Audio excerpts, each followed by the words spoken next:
Hello everybody, it's Lion from LionBricks.com. Welcome to Building a Lego City. In this series I'll be showing you the process of putting together my new city layout. Although it's slightly smaller than some of my previous cities, I plan to fill it with loads of awesome details. Since I want it to be a nice display model, I decided to start by adding a border around the entire city layout, much like I do with my mocks. This will help finish off and hide some of the awkward edges and angles on the sides of the city. I'm using 2 wide bricks for the base since this will help increase stability, but it will also aid the scaffolding process in the future. I did later come back and finish it off with a 1 wide section along the top, which is the only visible bit, so it's not actually going to be a 2 wide border.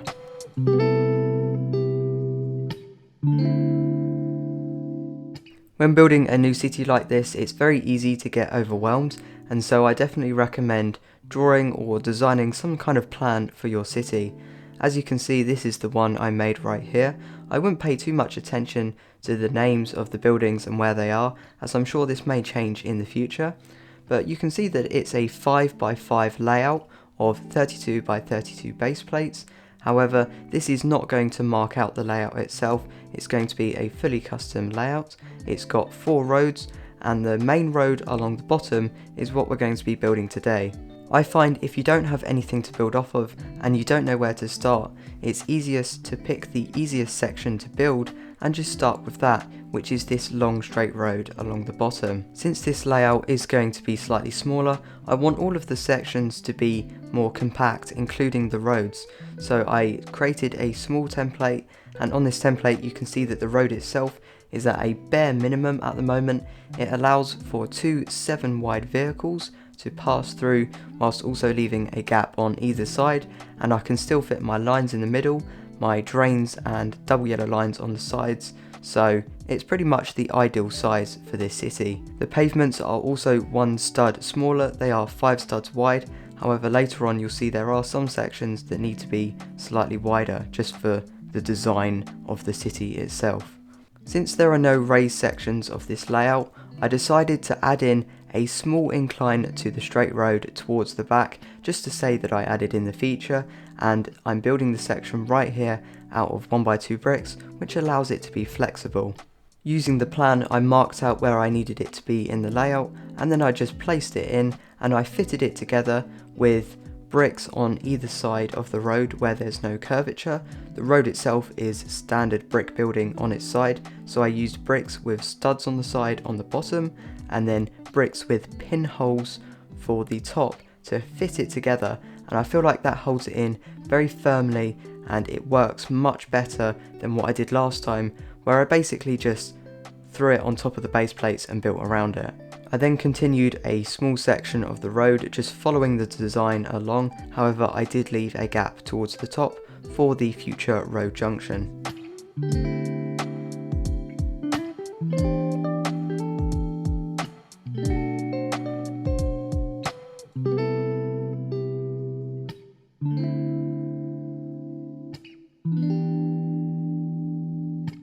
Now that I knew what the maximum height of the city was going to be, I decided to finish off the border just by placing on my 1 wide bricks and plates where necessary.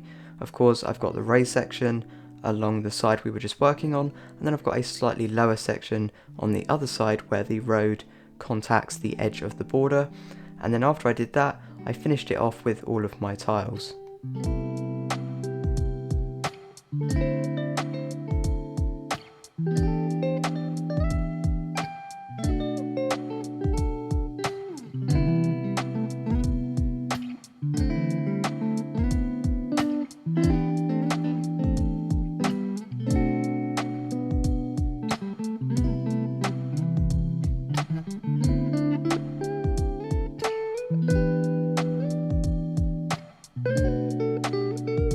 After this, I decided I need to know where the train intersection was going to be and how I needed to build it.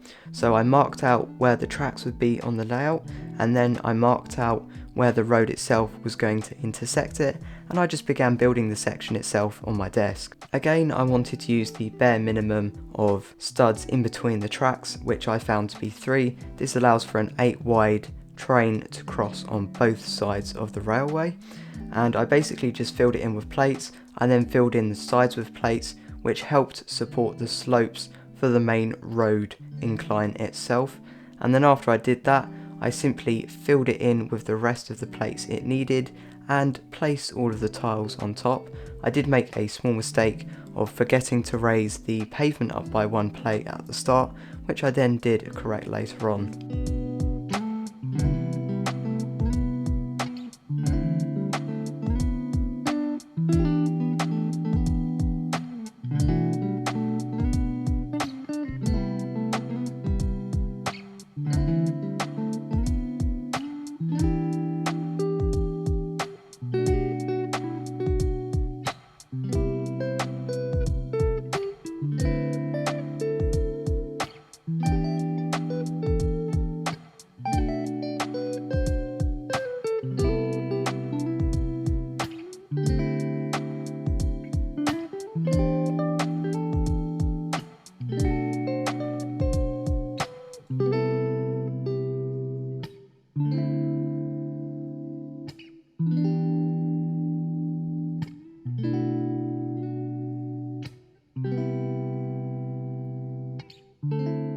Since I use the train to get to college almost every week, I do have a good look around each of the platforms, and I find that if there's anywhere they don't want you to go, they put a lot of these very large black spikes everywhere just to discourage people from going anywhere.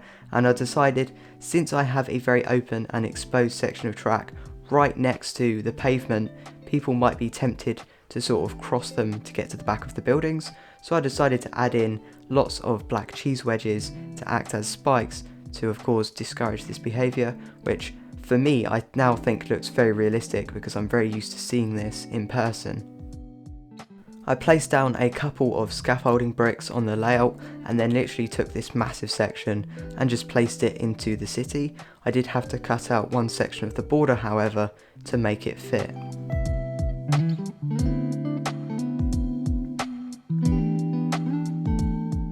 After that, I had a small section of road that needed filling in, so I started off with the pavement. I placed down all the scaffolding and then I placed down the plates and the tiles on top of it to make up the pavement itself.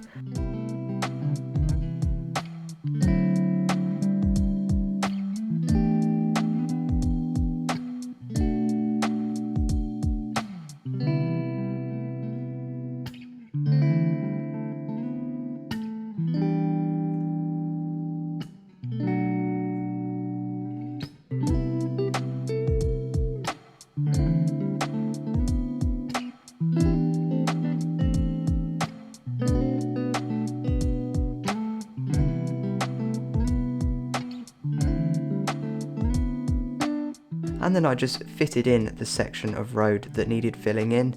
It's a standard section of road, nothing unique going on here. The only thing I did decide to add was a small drain hole cover, just to add a little bit more detail. Where there was going to be buildings in the future, I decided to raise the ground level up to the height of the pavement for me to then build my buildings on in the future.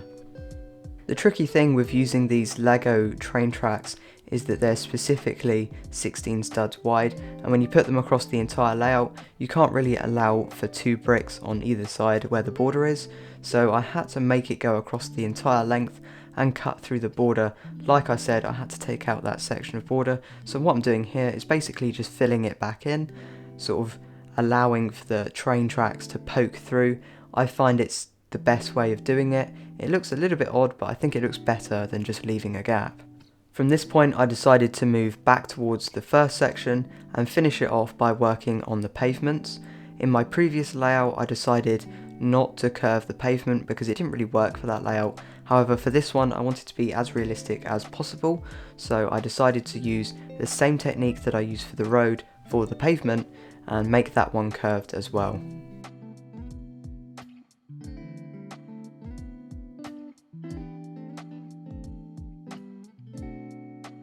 I then connected the tops and bottoms of section of road up to mark out the next section that I was going to fill in, and I went back to the train crossing and just corrected the steps to make them look a little bit more clean.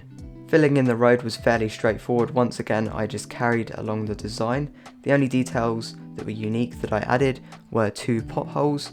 These are sections that are not built sideways, these are just regularly built bricks, and I used some plates and tiles just below the height of the road itself to represent potholes, as you would imagine.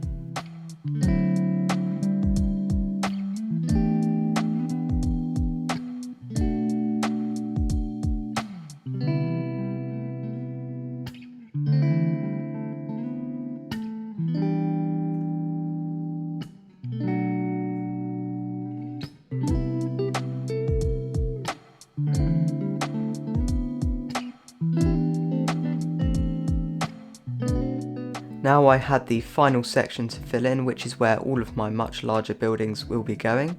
There's no right or wrong way to do this. Since I'm using very large plates, I don't need too much scaffolding and I won't lose any stability doing this method, which I find is very nice. It's nice and quick and it's nice and strong, so the bigger plates you can use, I definitely recommend using them. However, I am soon going to run out of these large 16x16 plates and 16x8 plates. Towards the back, I did raise up the very end just to line up with the rest of the pavement, and then that transition, I suppose, will just be worked out another day when building the building that goes there.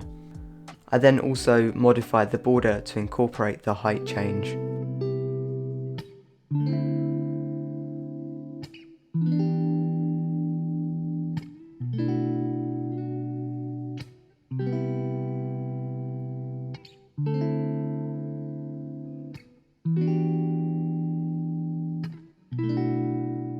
That finishes off the lower section of the city, which is what I plan to do in this update. I think it turned out very nice, and all of the unfinished bits will be resolved in future updates as we work on those individual subjects.